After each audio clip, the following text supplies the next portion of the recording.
I love some of Everett's phrases. I think phrases are great ways to remember concepts, to remember truth.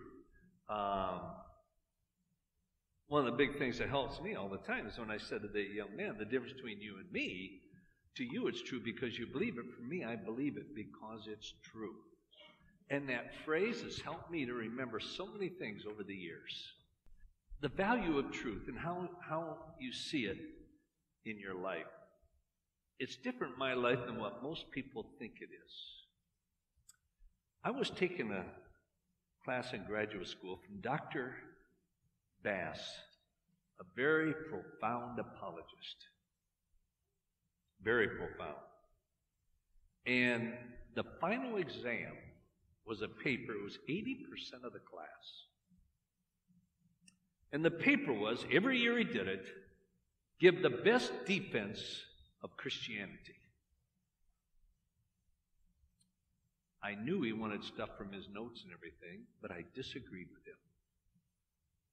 And this helped me frame my theological, philosophical, apologetical outlook on the scriptures, on truth, the resurrection, everything. I waited until the night before the paper was due. Because I knew I had to be true to my convictions, and my convictions did not line up with his about the best defense of Christianity. So finally, the night before, it must have been 8:30, 9 o'clock, I started writing. And I still have the paper somewhere. And I said, many people say in sports, the best offense is a good defense. But I say to you, when it comes to Christianity, the best defense is a good offense. I said, the greatest apologetic of the Christian faith is a clear, simple presentation of the gospel of Jesus Christ in the power of the Holy Spirit, calling for a decision backed up by a lifestyle.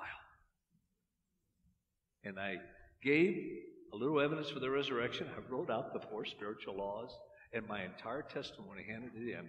I got the only A. And for the next 17 years before he died, they said every single time he announced the paper, he read my opening statement. Mainly because he didn't want somebody else doing it. But he read and he said, one of my students taught me the greatest lesson about apologetics. And I truly believe the best defense is not all the evidence and everything. It's a clear, simple presentation of the gospel in the power of the Holy Spirit, calling for a decision backed up by a life, a lifestyle, is the best apologetic. In my life, none of the evidence brought me to Christ. Now, most people, because of books I've read and everything else, think that it was the evidence that brought me to Christ. No, it wasn't.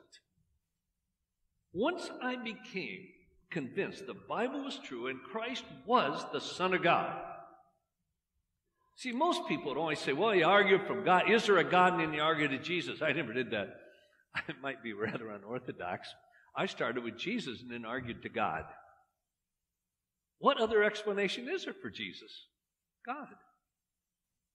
So once I was convinced intellectually it was true, that didn't bring me to Christ. Just intellectually, I knew it. What brought me to Christ is once I convinced the Bible was true, there were 2 things. One, then I considered its message. I thought, look, this thing was written years after the time of Christ. What people didn't like, they took out. What they did like, they put in and everything else. Then why should I even take time to consider its message? So for me, once I was convinced it was true, then and never before then did I consider its message. Apologetics, the role it played in my life, was convincing me it was true. But just because I convinced it was true did not mean I was going to come to Christ. It was actually the love of God that brought me to Christ. That's what broke down all the other, because most of my barriers were not intellectual. They were emotional.